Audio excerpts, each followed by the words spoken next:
Баршаңызға сәлем. Мен каналыма қош келдіңіздер. Сіздермен болған Қатира. Бұл осындай ою жастық, яғни шықта жасты тігу жолын көрсететін боламын. Осы міндетті түрде каналыма тіркеліп алыңыздар. Маған комментарий жазып, өз пікірлеріңізді қалдырыңыздар. Түрлі видеолардың шығуына көмектеседі. Маған ұзындығы 62-де ені 61 сантиметр болатын. Осында астарға бұл алдым. Ең алдымен бұлға мен осы чембер сызып алдым. Чембердің ұзындығы диаметрі, яғни 19 сантиметр диаметрі. 19 сантиметр құрайды. Бұны былай екі бүктеп 19-ға өлшеп аласыздар да. Осы аралықты белгілеп алып, былайдан қойып, чембер сызып жасаңыздар. Осы чембер болып шығады. Ең алдымен мен осы екі аралықты тігіп аламын.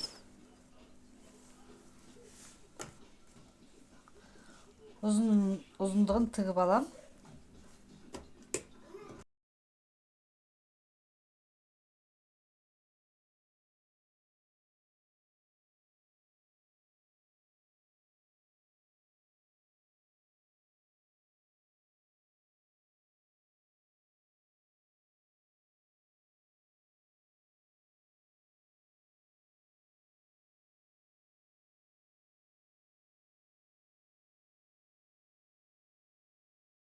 Тігіп алдым. Тігіп алған жерге енді мен қиып алған диаметрімді, чемберімді осылай тігіп аламын. Ең бірінші мен бұны осылай инемен шаншып алам.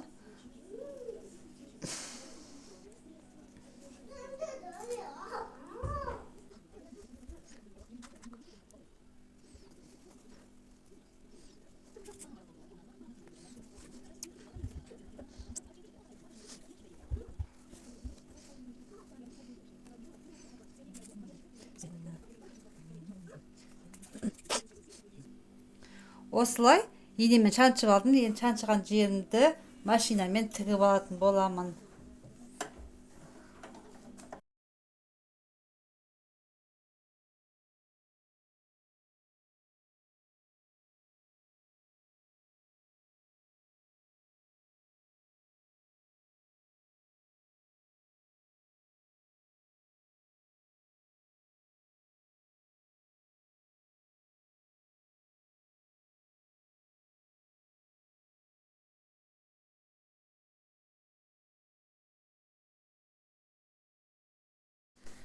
Осылай инемен шаншып алдым.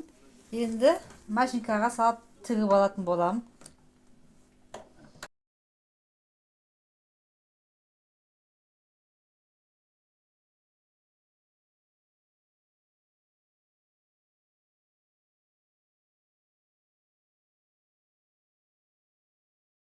Тігіп алдым.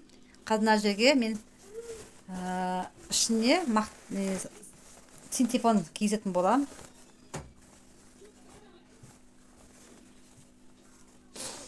Осылай тігіп алдым.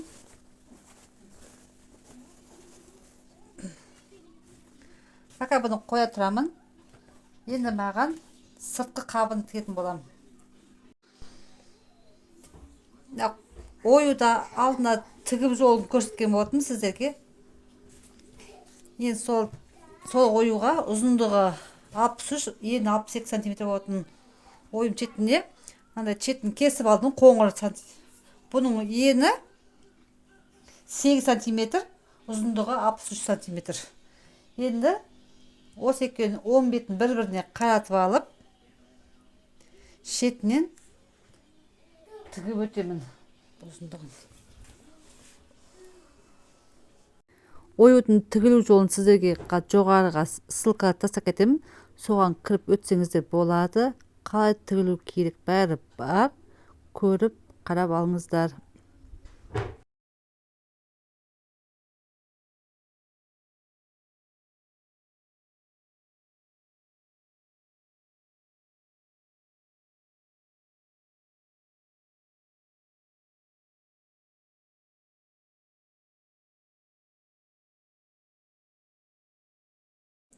екі шетін тігіп алдым.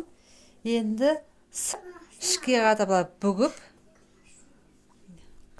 жатқызып тігіп шығатын боламын тағы бір жүргізбей.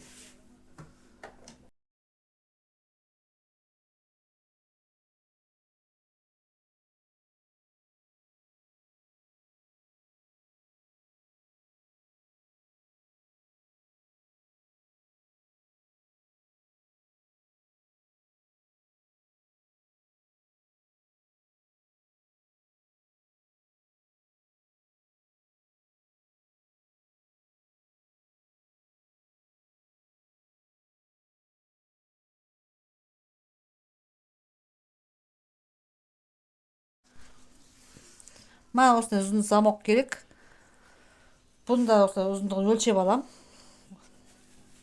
Ең алдымен оң бетін бір-біріне қаратам. Тура замоктың шетіне лапкамызды қойып, машинкамен жүгіртіп аламын.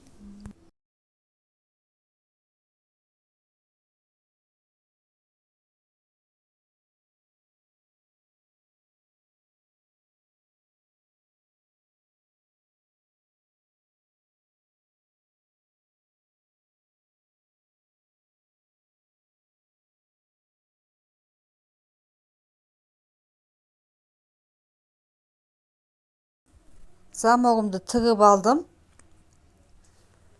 Оң бетін қаратып аударып алам.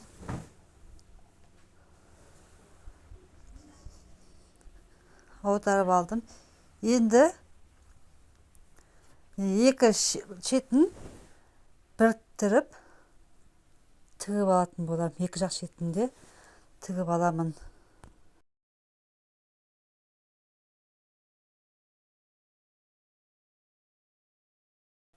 Замоктың екі шетін біріктіріп тігіп шығам. Ашылып кетпесі үшін екі-үш қайта тігіп шығасыздар. Екінші жағында да солай тігіп аламын.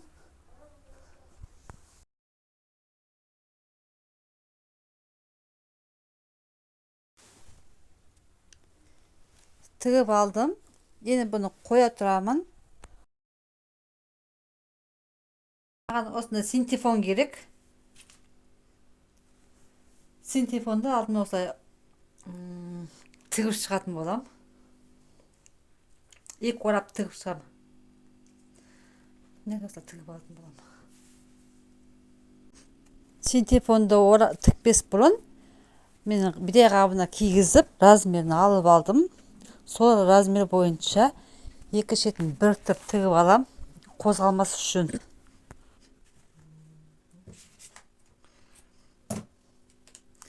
Осы тігіп алдым. Енді бұны тігіп алған бидай қапқа кигізіп алатын болам.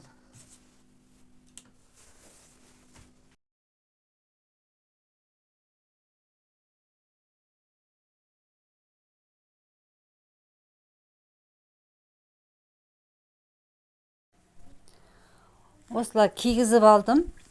Енді ішіндегі синтефонның қозғалып кетпесі үшін екі шетінен ақырын ине жіппен тігіп алатын болам.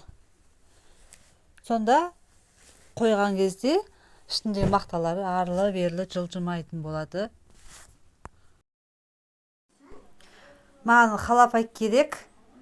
Орақ қойған синтефонның ішіне, тура ортасына халапаймен нығыздап толтырып аламын. Сонда жастығым тығыз тұратын болады. Нығыздап толтырып аламын. Осы нығыздап толтырып алдым. Енді арасын мен ине жіппен көктеп тігіп аламын.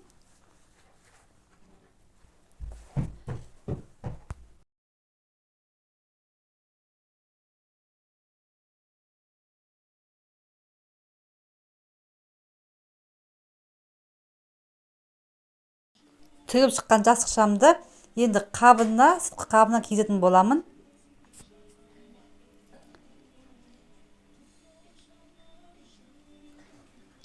Кигізіп алдым. Осылай замогын жауып, енді екі шетіндегісін алдымен біріктіріп аламын. Домалақта көріп тұрсыздар, ине жіппен шетін асықпай отырып бүріп алатын болам.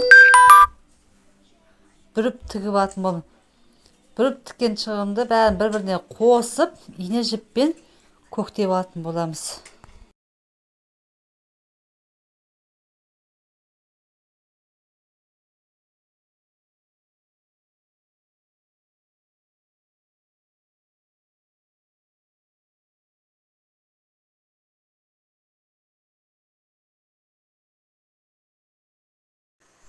Дәл осылай екі жақ шетінде инемен көктеп тігіп аламын да, шетін бүріп аламын.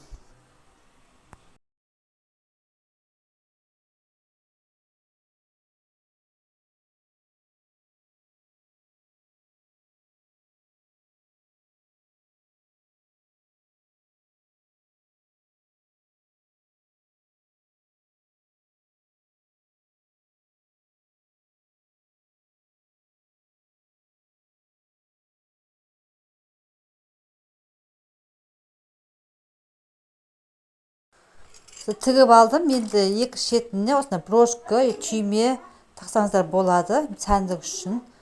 Осылай тағып тігіп аламын түймемді.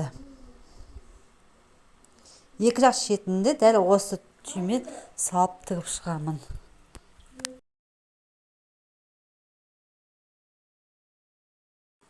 Дәл сол екінші жақ шеттен тігіп алдым. Осындай әдемі оюымыз шықты. Шынта жастық, яғни балик дейді. Нығыз тұрады түймесімен. Өте әдемі. Сіздер осылай тігіп үйреніп алыңыз да, өте оңай, қарапайым. Сіздермен болған Қатира. Келесі видеода жолыққан